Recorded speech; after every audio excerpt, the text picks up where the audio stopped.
जय हिंद दोस्तों। किसी प्रकार का आप कोई प्रॉपर्टी खरीदने वाले हैं या खरीदने की सोच रहे हैं या फिर भविष्य में खरीदेंगे, तो देखिए कोई भी प्रॉपर्टी खरीदते हैं, जमीन खरीदते हैं, प्लॉट खरीदते हैं, तो उसमें क्या है कि अचानक से आप किसी को पैसा देकर प्लॉट या जमीन या प्रॉपर्टी नहीं खरीद लेते। उसके लिए कुछ प्रोसेस होता है।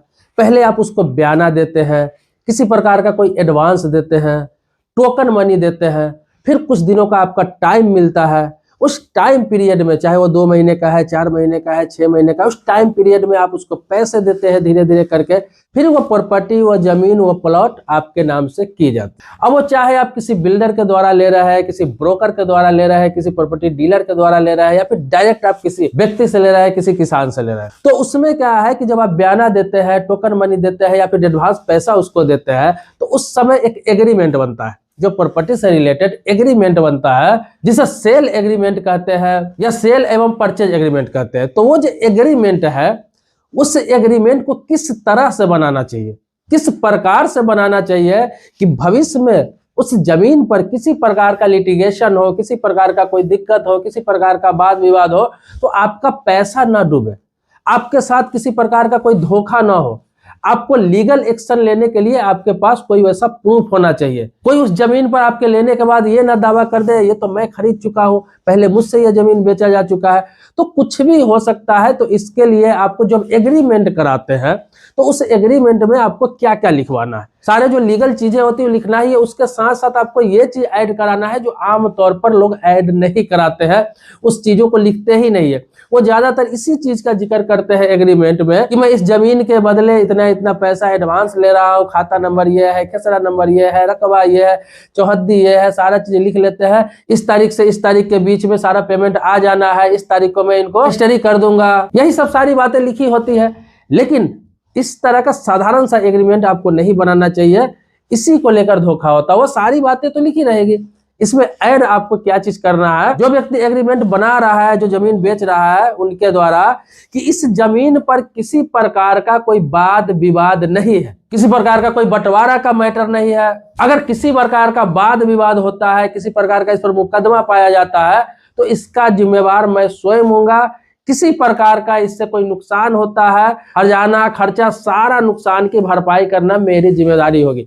ये सारी चीजें आपको लिखाना है। आगे आपको उसमें यह भी ऐड कराना है कि मैंने इस जमीन का, इस प्रॉपर्टी का या इस प्लॉट का किसी को कभी भी पावर ऑफ अटर्नी मैंने बनाकर नहीं दिया है, मतलब इस जमीन को मैंने किसी को पावर नहीं दिया है, जीपीए मैंने नहीं किया है। आगे ये भी लिखाना है आपको कि इस जमीन पर, प्रॉपर्टी पर किसी प्रकार का लोन नहीं है, ऋण नहीं है, किसी प्रकार का लोन, ऋण, किसी प्रकार का कर्ज इस प्रॉपर्टी पर पाया जाता है तो उसका भुगतान मैं करूंगा, उसकी जिम्मेवारी मैं लूंगा। इसके अलावा यह भी आपको लिखवाना है कि इस जमीन का सौदा मैंने अभी तक किसी से नहीं किया है, मैंने इस जमीन को आपके अलावा किसी से नहीं बेचा हूं, ना ही इस पर कोई एडवांस लिया हूं, ना ही मैंने कभी सेल एग्रीमेंट किसी को बनाया है।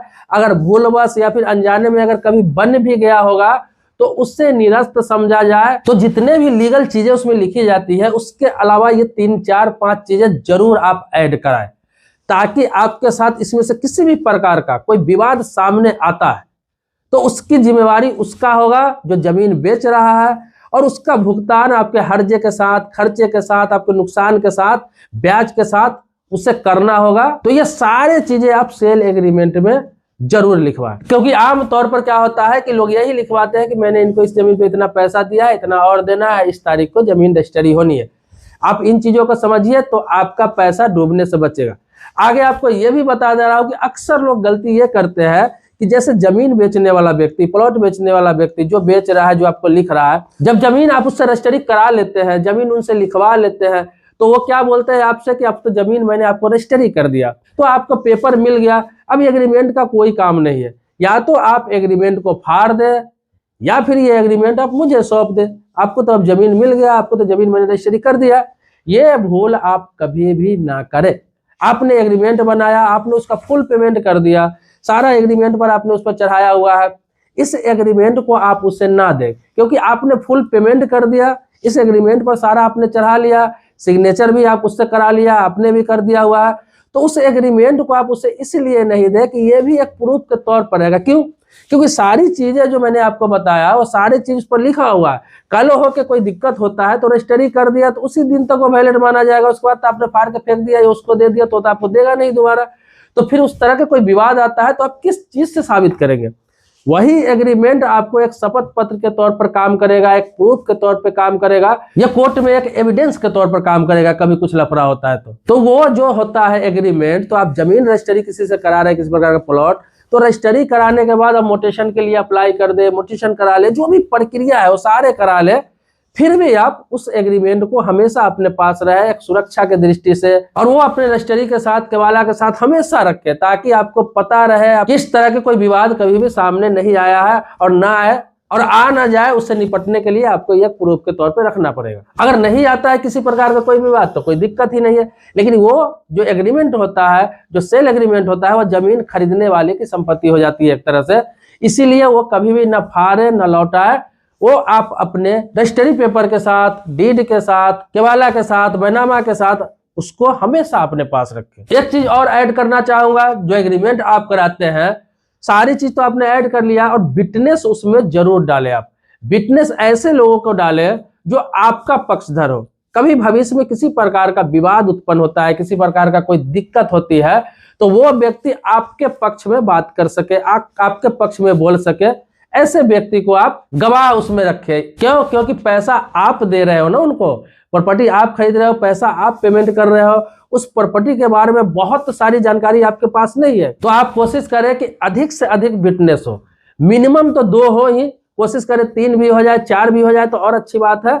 और ऐसा विटनेस हो जो आपका पक्षधर हो, आपका आदमी हो, ऐसे व्यक्ति को आप हमेशा उसमें विटनेस के रूप में बनाएं। बाकी सब्सक्राइबर नहीं है तो चैनल सब्सक्राइब करके रखिए, ताकि इसी प्रकार से आपको वीडियो मिलती रहे।